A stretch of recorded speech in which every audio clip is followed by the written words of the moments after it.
Affectionately referred to as the Mother City, Cape Town is the oldest city in the country.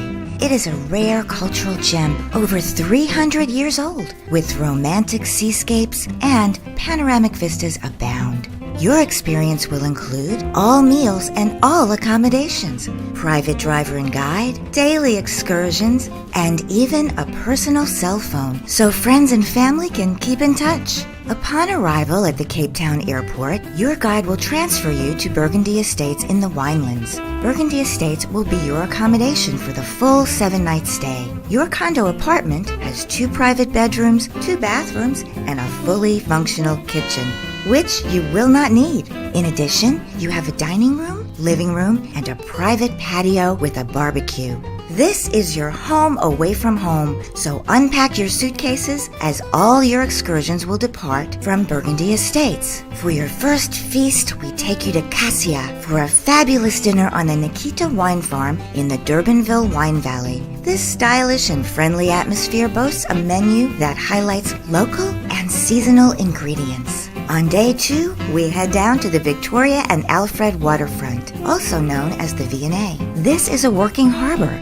and a shopper's paradise filled with restaurants, art galleries, boutiques, sidewalk entertainers, dancers, artists, and local musicians. You are encouraged to join in, beating the drums and dancing. Our first excursion is the double-decker hop-on and hop-off bus. Just like in New York City, Washington, D.C., or London, it frequently stops at major attractions. You'll see Parliament, museums, and the unique architecture and silhouettes of statues on the plains. You'll pass the city center and see a shopping district called the Green Market Square. Your final destination is Table Mountain. This million-year-old mesa stands 3,500 feet tall. It's a World Heritage Site. You can walk up the side of the mountain in about 90 to 100 minutes, but most people prefer to take the 7.5-minute, slowly rotating aerial cable car. Apart from the awesome view, you'll get to see amazing plant species, as well as the very cute and very brave little rock hyraxes, or dassies, which are furry little creatures that live on and between the rocks of Table Mountain.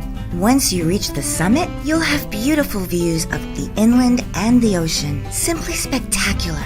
In the distance, you will see the famous Robben Island and Cape Point, where ships turn the cape at the southern tip of Africa. Below, you'll witness the V&A waterfront and the beautiful seaside communities. You'll stay on the mountain for lunch and visit Table Mountain Cafe. The tiramisu is most definitely not to be missed. After lunch, it's back down the mountain and on to the hop-on, hop-off bus. The next stop is the Two Oceans Aquarium.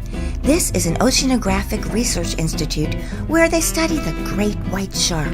Also, an experience that is quite unique here is you will see a kelp forest. Note that a kelp forest only exists in the frigid waters of the South Atlantic. 25 miles to the left of Cape Point is the Indian Ocean. Here, you won't find the kelp forest. You will only experience it on the Atlantic side. The last stop of the day is a unique shopping experience in the heart of Cape Town. Here you will enjoy high tea, sip champagne, and have the opportunity to view the famous South African diamonds, tanzanite, and exquisite jewelry direct from one of the country's largest diamond dealers and jewelry manufacturers. The blue stone you see here is tanzanite. It is only found in the foothills of Mount Kilimanjaro in Tanzania, and it's 1,000 times more rare than diamonds.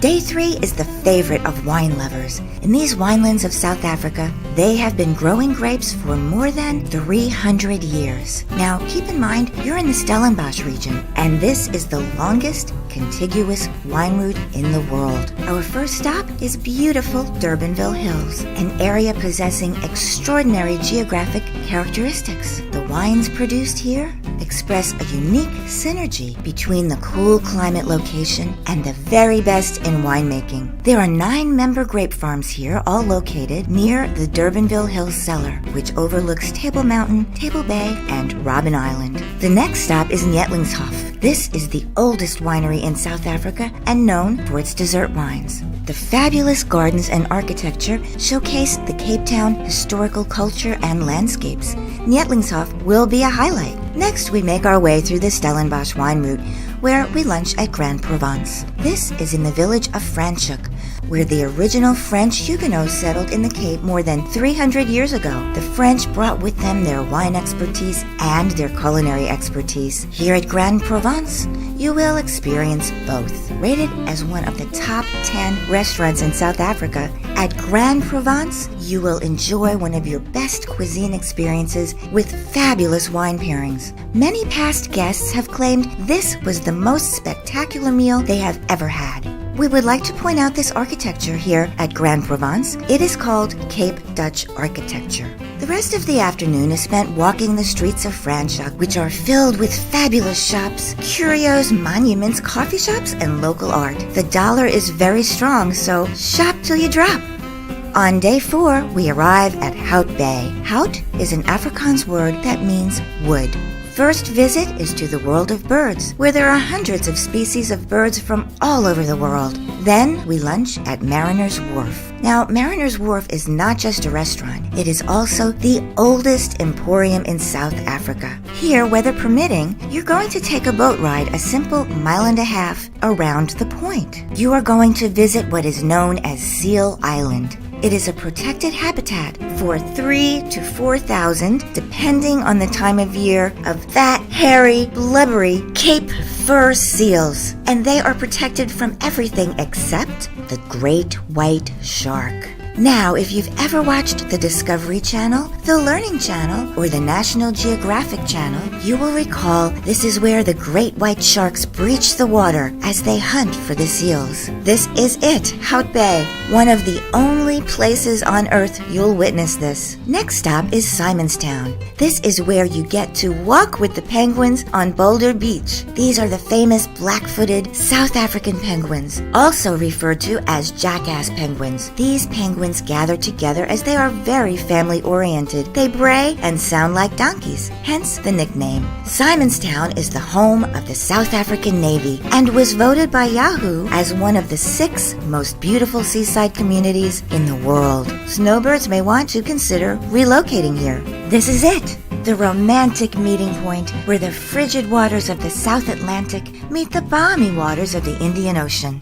This is where the ships went around the Cape and continued onward to India, Asia, and Australia to far away fortunes. Then, on day 5, our first World Heritage Site, which is a mixed World Heritage Site, is the famous Robben Island. Now, your ferry ride to Robben Island, which is 6 miles off the coast of Cape Town, is just beautiful. From the 17th to the 20th centuries, Robben Island served as a place of banishment, isolation, and imprisonment. This is the island where Nelson Mandela was incarcerated for 17 of his 27 years of being a political prisoner. The guides, the park rangers that are there at this national park right now, most of them are former inmates. They knew Mandela. They will share with you about that era, and you will experience the triumph of the human spirit over adversity. It's a terrific day.